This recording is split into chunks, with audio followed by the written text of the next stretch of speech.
These men are victims of accidents, accidents caused by themselves. They're victims of their own haste, carelessness, or the naive idea that safety is a matter of common sense, and so does not require learning and obeying safety rules and regulations when working in a shop or maintenance area. Yet some of them are lucky. The accident that sent them to the hospital could have, with less luck, sent them to the morgue. The teaching and enforcing of shop safety rules and regulations is the responsibility of supervisory personnel. It's up to them to stress the fact that accidents don't just happen.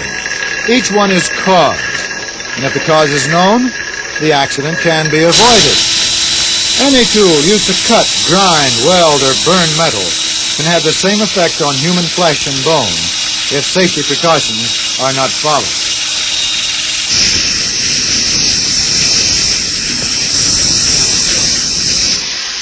Electric tools, if not properly grounded, can shock or burn.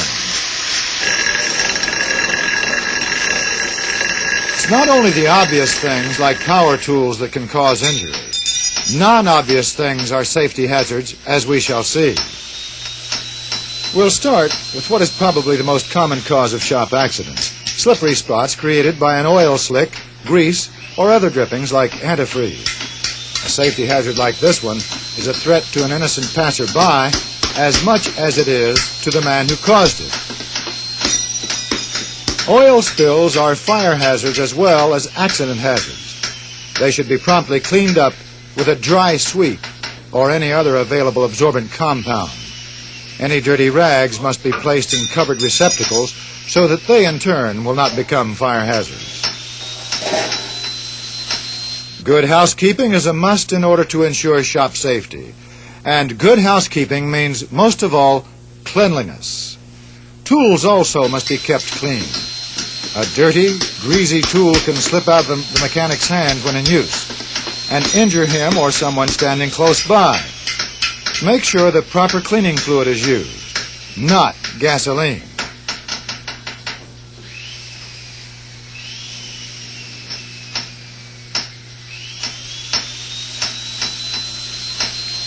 Good housekeeping also means placing tools and other equipment out of the way when not in use. Oil spills are not the only things that become slippery.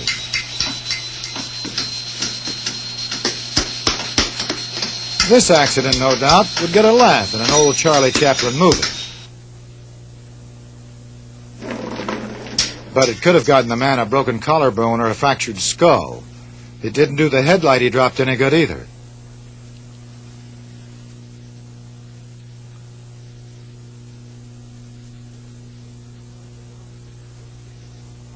Put creepers out of the way when not in use. Good housekeeping requires such safety standard measures as fire extinguishers within unobstructed reach, a first aid kit whose location everyone knows, and plenty of no smoking signs posted conspicuously. Although such safety items are any organizational responsibility, every man must stay alert to them. After all, he's the one who can get hurt. Nothing is more dangerous than careless smoking, since the air may be filled with gasoline fumes and other explosive vapors. Smoking should be done only in authorized areas. The exhaust fumes produced by gasoline engines are poisonous as well as explosive. No mechanic should have to be reminded that these exhaust fumes contain deadly carbon monoxide. Most maintenance shops have exhaust systems, but some buildings, especially those improvised as workshops and field operations, may not have them. In that case, the remedy is to attach a tube to the exhaust pipe. The fumes are then carried outside by way of the tube, whose other end is passed through a fitted hole in a door or window. If no tube is available, doors and windows should be kept wide open. Other gases, such as acetylene and oxygen, used in acetylene welding equipment, are even more dangerous and must be handled with great care. Note that each cylinder is boldly labeled and color-coded: yellow for acetylene and green for oxygen. Both cylinders should be firmly secured in their upright position. Should either cylinder fall and its outlet break, the leaking acetylene gas would create a highly explosive vapor, while escaping oxygen would act like a propellant, making the cylinder shoot across the floor like a rocket. Before using the acetylene, the welder must always test the cylinder for leaks. He turns on the regulator to the normal working pressure of about 5 pounds. Then closes the valve and observes the gauge. If the needle drops, it is a sign that gas is escaping. Acetylene gas also has a faint but distinctive odor. The maximum working pressure ever allowed, on the rare occasion that it's needed, is 15 pounds. Acetylene gas under pressure above 15 pounds per square inch can explode automatically due to heat or shock.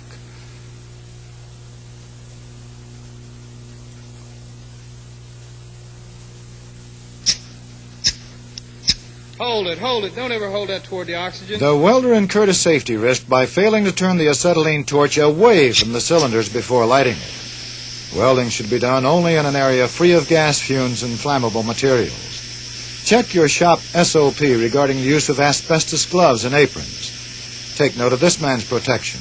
He wears protective goggles over his eyes, and his pant legs are bloused snugly around his boots as a protection against falling sparks. And by the way, never oil an oxyacetylene welder. It doesn't need it, and the oil is a fire hazard. When not in use, acetylene cylinders should be kept separate from oxygen cylinders. The minimum safe distance between them is prescribed as 20 feet by the National Fire Code. They should also be protected against sunlight or excessive heat, either one of which could cause the safety fuse plugs to release excess pressure of the gas. Strict precautions must be taken when the electric welder is used.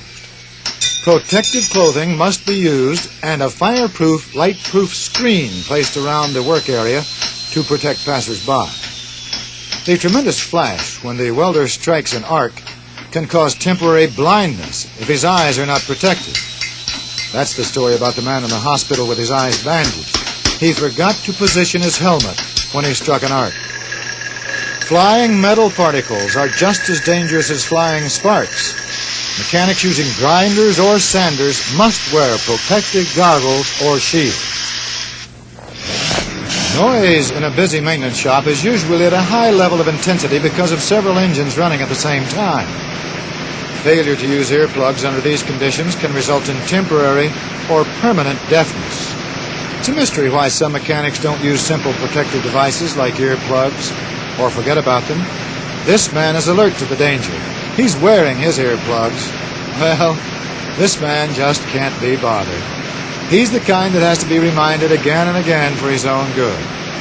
He's got what you'd have to call a negative safety attitude.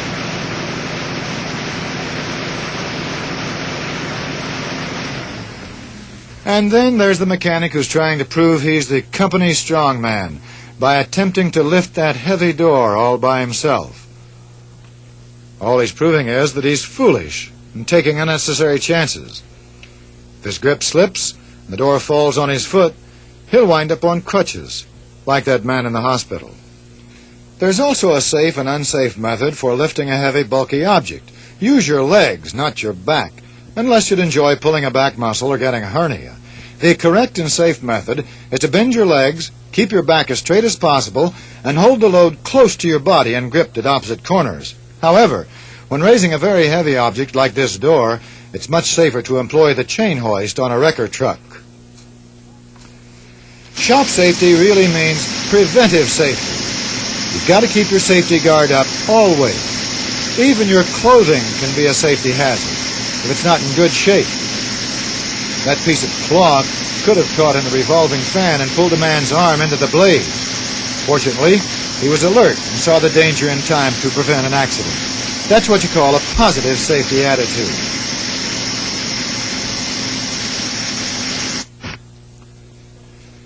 Even the best kind of mechanic must watch himself to make sure he doesn't get careless about safety procedures. This man is efficient. Before replacing the split-type retainer ring on the wheel rim, he's making sure that there's no dirt or debris on the metal parts, which might keep this split ring from being securely seated on the wheel rim.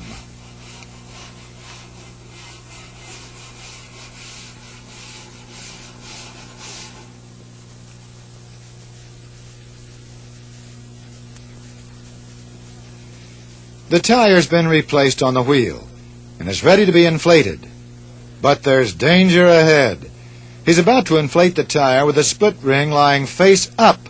If the ring is defective or improperly seated, increasing air pressure from the hose may cause it to blow, throwing the retainer ring into his face or his body.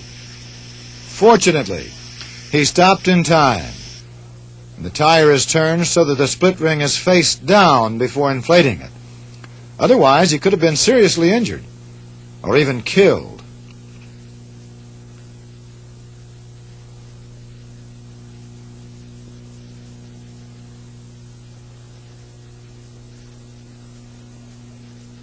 The safest method of tire inflation is to use this tire rack when it's available.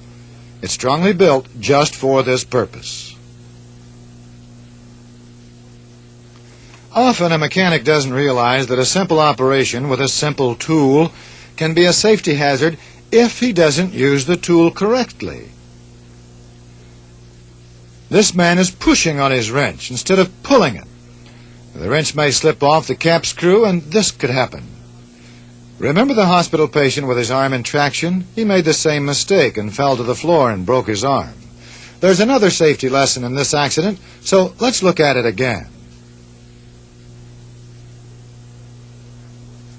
This man could have been in double danger had he been wearing a ring or wristwatch. Either object could have caught on the piece of metal, so don't wear them on the job. Uh-oh, now he's in trouble again. He's going to climb back up by grabbing hold of the trim vane operating handle. But when the trim vane is lowered, the handle is unsecured. So, down he goes again. This man is having a hard day. But he gave us another valuable safety lesson. Be careful when climbing on or off one of those vehicles. Make sure your handholds and footholds are safe. But eliminating one climbing hazard doesn't mean that there aren't others. The trim vane on this armored personnel carrier is up, securing its operating handle. This man is going to use the trim vane latch lock for a handhold. That latch is just spring-loaded to keep it closed. Pull on it, and it'll come up. And there goes the handhold. Watch yourself when you get off a vehicle. Be extra careful if the engine is running. When you want to get down, climb down. Don't jump. Before using any kind of electrical tool or equipment, make sure it's properly grounded. A three-way plug securely seated in the proper outlet automatically grounds the tool. This man is using a power sander correctly, holding it with a firm grip in both hands. But if he allows his fingers to tire and get numb, the sander could slip from his grasp and tear into his clothes and flesh in no time. Never try to hold a power tool with one hand when the power is on. And of course, disconnect the plug as soon as you've finished using the electrical equipment. It's amazing how many men who should know better forget safe procedures when removing battery cables. Never remove the positive cable first. You're asking for trouble if you do. If that wrench strikes any metal under the hood, you get a ground causing a spark. The heat is strong enough to give your hand a severe burn and so melt the positive terminal. The safe way is simple enough. When removing battery cables, disconnect the ground or negative cable first.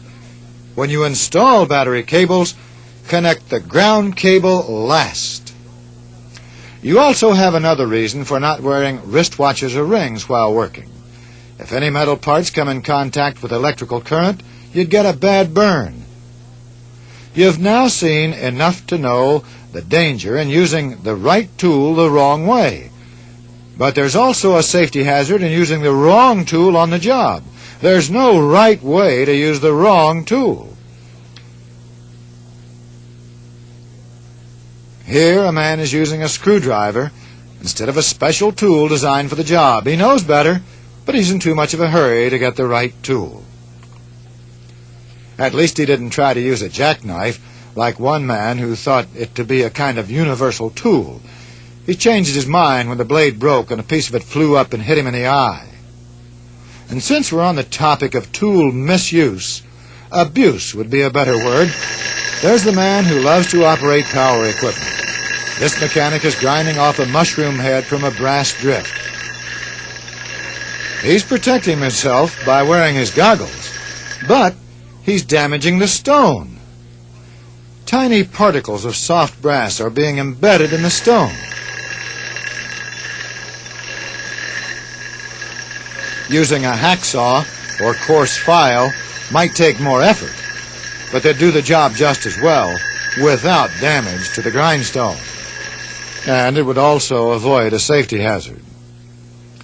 Friction heat from the grindstone is hardening the brass. When he goes to use the drift, crystallized brass chips will fly off. It's no joke to get one of them in your eye. Here's a really sad case of carelessness. An experienced, safety-conscious mechanic who was so absorbed in the job he was doing, he thoughtlessly placed a tool on the running engine. The running engine made the tool vibrate and move around and finally knock it off into the fan. The fan blades were promptly chewed up and came flying out in metallic bits along with a wrench, slamming it into the man's body. It was a sad accident report to make out. No, the man wasn't killed, but he'll take a long time recovering. He's the hospital patient you saw covered with body bandage. A similar accident can be caused by placing the radiator cap on the radiator of a vehicle while it's still running. The vibrating radiator may knock the cap off onto the fan, producing the same deadly effect as the wrench. If you must leave the cap off for a while, let it hang by its chain in front of the radiator away from the fan. The tragedy of so many shop accidents is that they could have been prevented by taking the simplest precautions.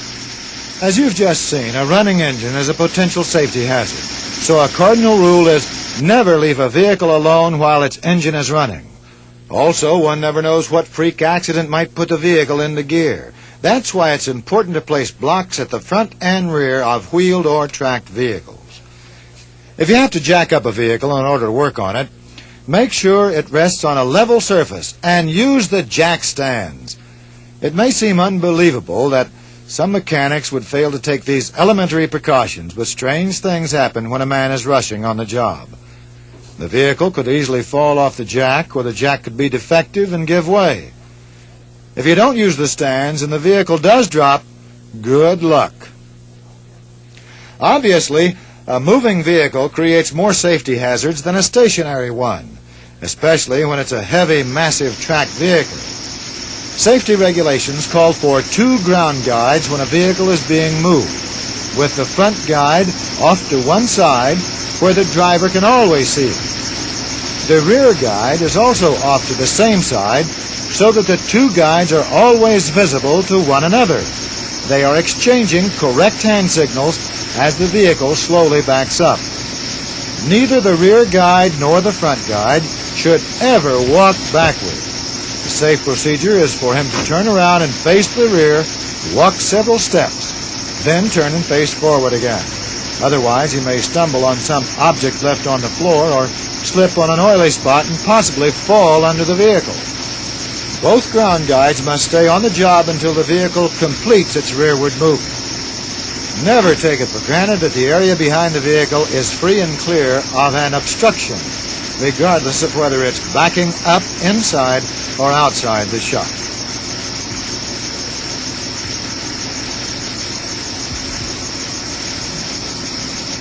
Any heavy object is a safety hazard when in motion.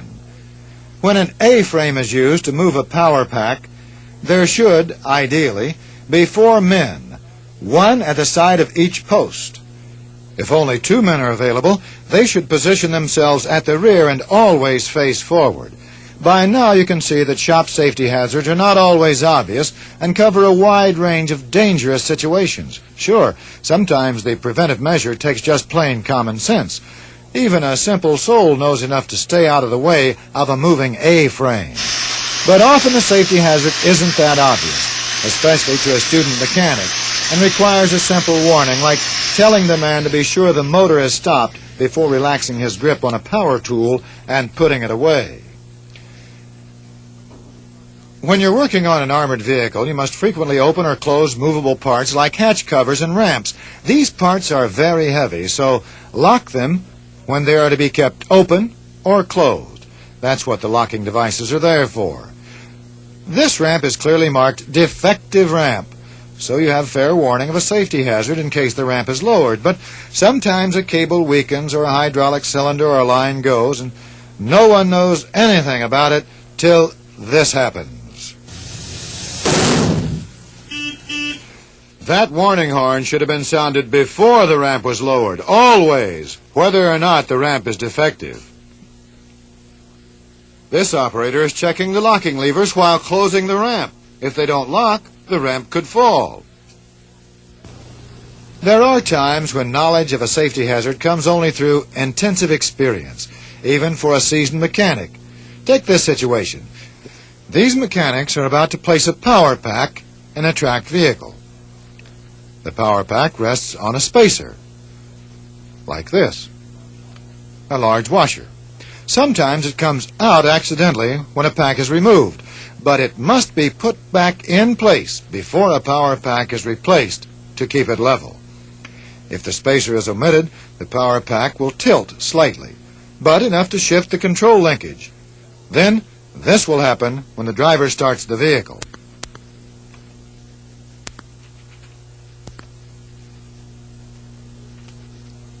Even though the gear selector is in neutral, when the engine is started, the vehicle may go into reverse because the control linkage is improperly adjusted. Well, by now you've got the message. Safety in shop and maintenance areas require several things: good housekeeping, especially cleanliness, following safety procedures, good work habits, a positive safety attitude. Safety must always be taken seriously. Unfortunately, some outfits have clowns like this one. Stop him before he hurts himself or someone else. There's no place in a maintenance shop for a practical joker. If he'd been hit with a hammer, he could have been seriously injured. So take that little bit of time, effort, and care shop safety needs. After all, who needs this? Safety always, in all ways. Make that your slogan. Stay alert. Prevent accidents before they happen.